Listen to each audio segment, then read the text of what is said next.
गिरणा काठच्या शेतकऱ्यांचा आक्रोश, प्रशासनाचे मौन आणि वाळू माफियांना अभय.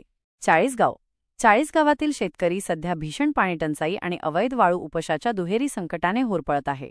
ज्या शेतकऱ्यांच्या कष्टावर चाळीसगावची अर्थव्यवस्था उभी आहे, तोच आज डोळ्यात पाणी घेऊन पाण्यासाठी आक्रोश करत आहे. परिस्थिती इतकी गंभीर झाली आहे की हताश झालेल्या शेतकऱ्यांनी थेट अवैध वाळू उपशाच्या ठिकाणी जाऊन फेसबुक लाईव्ह करत आपली कैफियत मांडायला सुरुवात केली आहे.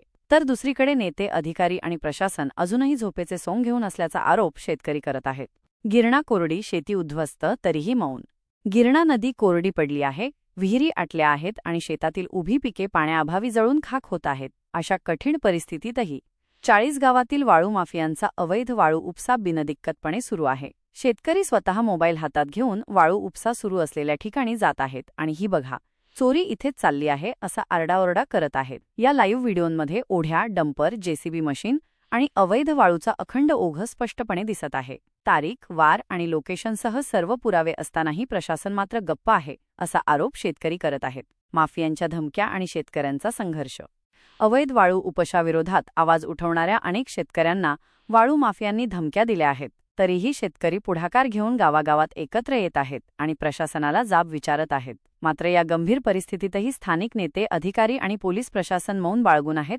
याला माफियांची राजशाही म्हणावे लागेल, अशी संतप्त प्रतिक्रिया शेतकरी व्यक्त करत आहेत. प्रशासनाच्या भूमिकेवर प्रश्नचिन्ह. शेतकऱ्यांनी केलेल्या या फेसबुक लाईव्हमध्ये वाळू उपसा करणारे जेसीबी, डंपर आणि मशीन स्पष्टपणे दिसत आहेत.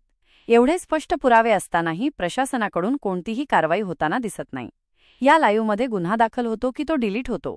शेतकरी व्हायरल होतो की मारला जातो? असे प्रश्न आता शेतकरी विचारू लागले आहेत. गिरणा काठचा शेतकरी आगीत जळत असताना नेते आणि अधिकारी प्रशासनाच्या गाडीचे एसी चालू ठेवून गार असल्याचा आरोपही शेतकरी करत आहेत. वाळू माफियांना अभय की कायद्याचे राज्य? वाळू माफियांनी आपली सत्यता वाळूतच गाडून टाकलीये का?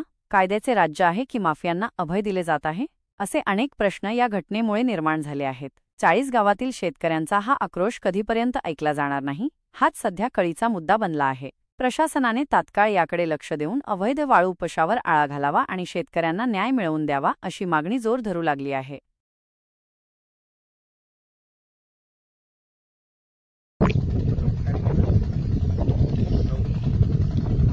आज दिनांक 9 तारीख 9/6/2025 रोजी रईपुरी टेक्यावर चक्कर मारत असताना लाईव्ह लोकेशनचे फोटो, लाईव्ह लोकेशनचा व्हिडिओ काढतोय.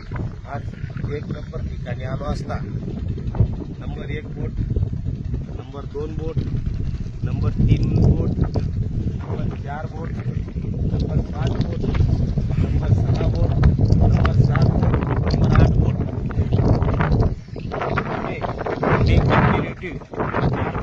तुम्हाला दाखवणार आहे.